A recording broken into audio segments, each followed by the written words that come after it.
Bonsoir, c'est David. Donc dans cette vidéo, je vais essayer de vous expliquer un cours de physique sur les lentilles, donc les lentilles convergentes, les lentilles divergentes, ainsi que comment on forme une image dans une lentille convergente. Donc on va parler donc des propriétés des lentilles convergentes et des lentilles divergentes, appelées tous les deux lentilles minces, et on va essayer aussi d'expliquer donc les images qui se forment dans une lentille convergente uniquement. Je vais commencer par parler de la notion de propagation rectiligne de la lumière et de la notion d'objet et image. Donc, qu'est-ce que c'est que la propagation rectiligne de la lumière? La propagation rectiligne de la lumière, c'est-à-dire que dans un milieu transparent et homogène, donc vous voyez les deux mots là à l'écran, transparent et homogène, la lumière se propage en ligne droite. Donc qu'est-ce que ça veut dire? Ça veut dire que quand je dessine dans la physique le trajet de la lumière, je dessine toujours une ligne droite avec une flèche qui indique le sens de propagation de la lumière. Donc ça s'appelle un rayon lumineux quand je dessine une seule droite avec une seule flèche, alors que quand je dessine plusieurs droites avec plusieurs flèches, donc ça c'est un rayon, deuxième rayon, troisième rayon, vous regardez là la flèche de ma souris, un rayon, deux rayons, trois rayons, je peux dessiner n'importe quel nombre de rayons.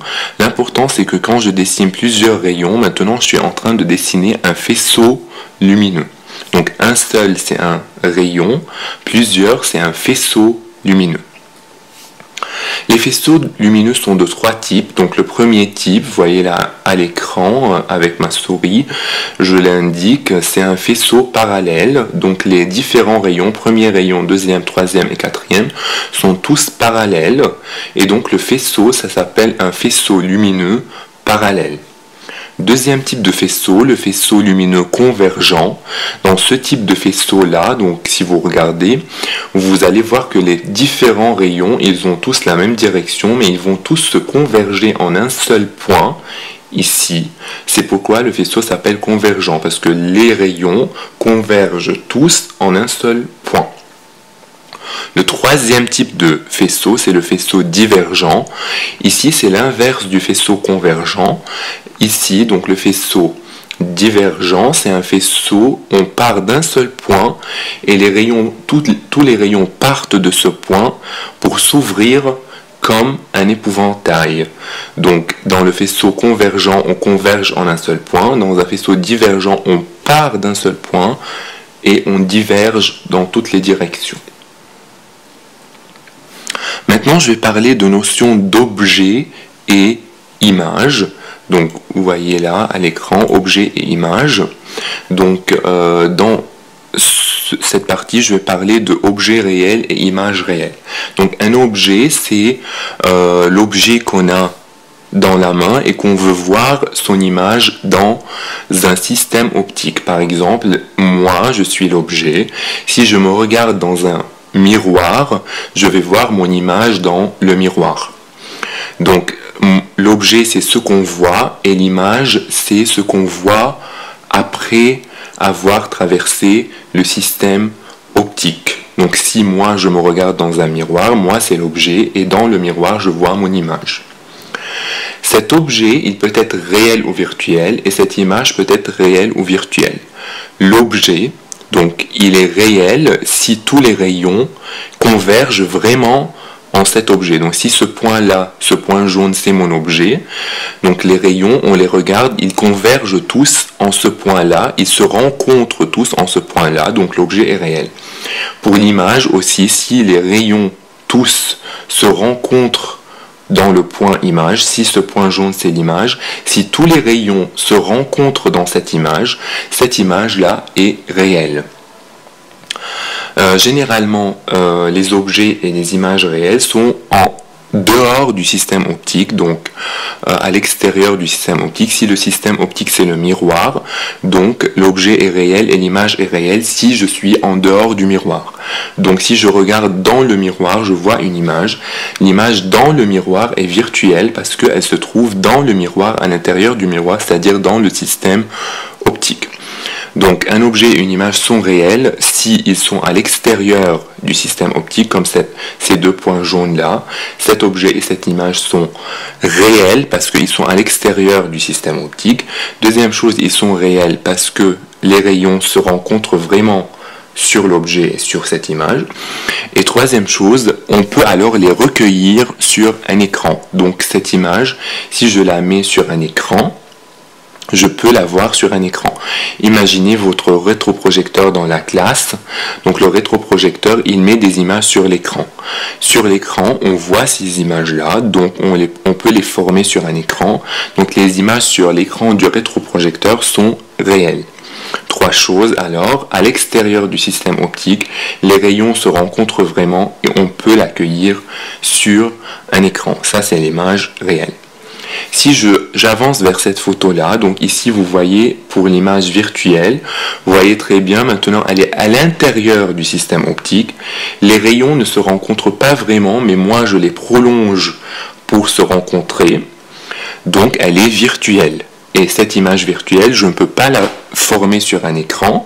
Pour la voir, il faut regarder dans le système optique, c'est-à-dire par exemple pour voir votre image virtuelle du miroir, il faut regarder dans le miroir. Pour une lentille, il faut regarder dans la lentille si on veut voir une image virtuelle.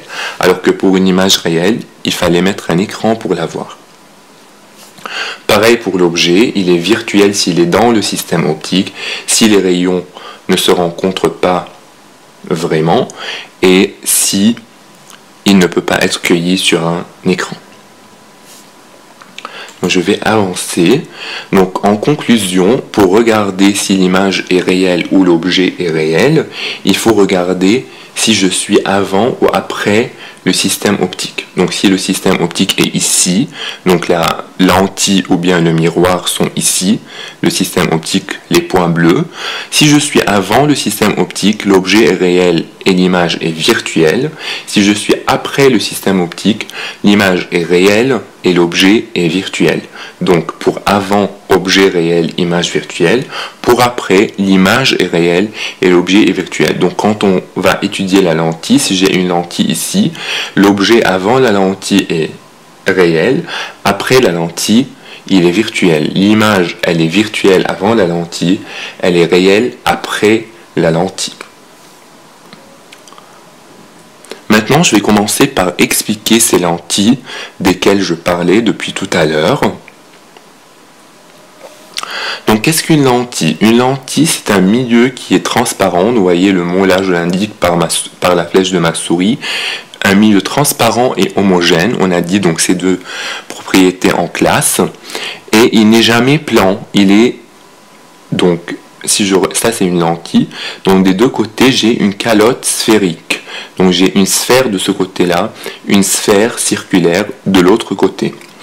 Donc, je peux avoir une lentille qui est d'un côté plan, de l'autre côté sphérique, mais jamais les deux côtés sont plans. Donc j'ai toujours, il y a une partie qui sera sphérique, soit celle-là, soit celle-là. Un des deux côtés est sphérique, l'autre il est plan ou sphérique. L'important c'est d'avoir un côté sphérique pour avoir une lentille. Exemple de lentille, par exemple les lentilles des lunettes. Les verres des lunettes sont des lentilles. Donc c'est des objets transparents et qui peuvent faire passer la lumière de façon homogène. Et quand la lumière traverse les lentilles des lunettes, c'est-à-dire par exemple ça c'est la lentille des lunettes, quand elle les traverse, elle change de direction. Donc milieu transparent, homogène, à travers lequel je peux changer la direction de la lumière.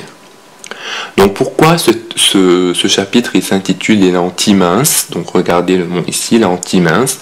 Une lentille mince, c'est une lentille dont l'épaisseur E, donc c'est-à-dire l'épaisseur de la lentille ici, elle a une dimension très petite devant la longueur L. Donc si je regarde la longueur qui est cette distance-là, elle est grande par rapport à la petite épaisseur de la lentille E. C'est pourquoi les lentilles, qu'elles soient convergentes ou divergentes, toutes les deux, on les appelle des lentilles minces parce que ils ont la propriété d'avoir une longueur très grande devant leur épaisseur.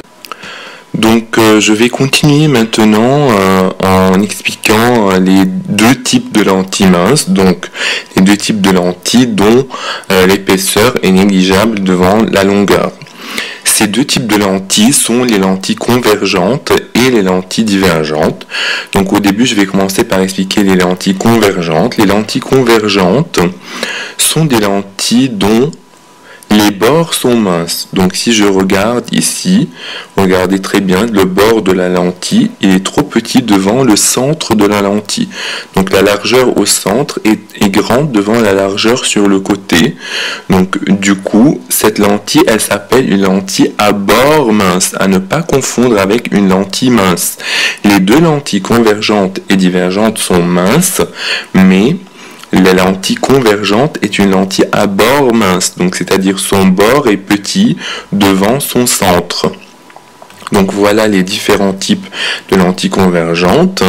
Donc ici, tout le temps, sur toutes ces lentilles, le bord, donc regardez-le, il est petit devant le centre, qui est ici. Donc, elle peut être une lentille, donc le mot lentille convergente, il est con et con. Le convergente est lié à convexe, con et con, donc à mettre en tête. Donc une lentille convergente et convexe, elle peut être plan convexe comme ces deux-là, elle peut être biconvexe, donc convexe des deux côtés, ou un ménisque à bord mince. Le ménisque à bord mince, lui, il a un côté donc convexe et l'autre côté il le suit. Donc pour avoir un ménisque, il faut que les deux côtés soient presque parallèles. Donc regardez-les, ils ont le même sens. Les deux bords, ils ont le même sens. Maintenant pour la lentille divergente, ici ce n'est pas à bord mince mais c'est à bord épais. Donc je regarde le bord, il est épais par rapport au centre. Voilà les deux flèches. Donc le côté il est épais par rapport au centre, le bord est épais par rapport au centre. Donc on les appelle les lentilles à bord épais ou lentilles divergentes. Ici les lentilles divergentes sont reliées à concave.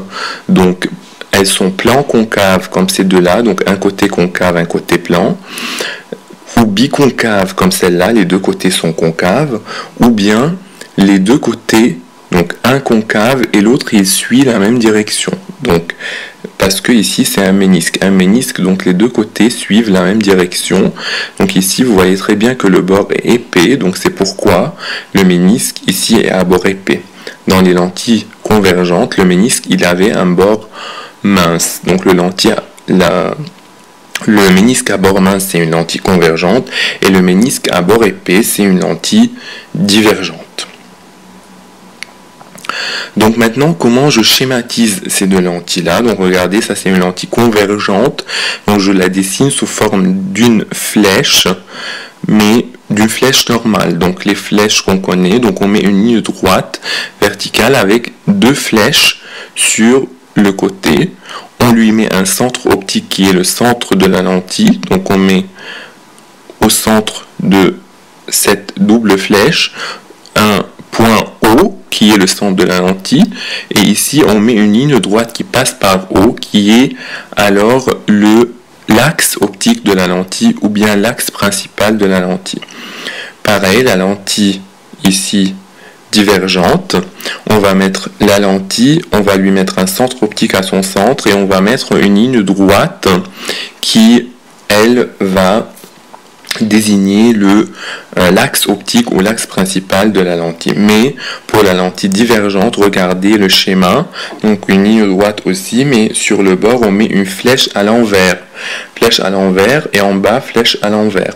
Donc flèche normale pour la lentille convergente, flèche à l'envers pour la lentille divergente, plus le centre optique et l'axe optique pour les deux types de lentilles. Donc pour résumer, les lentilles donc convexes sont convergentes, biconvexes, plan convexe ou ménisque à bord mince et on les représente sous forme de flèche normale avec centre optique et axe optique.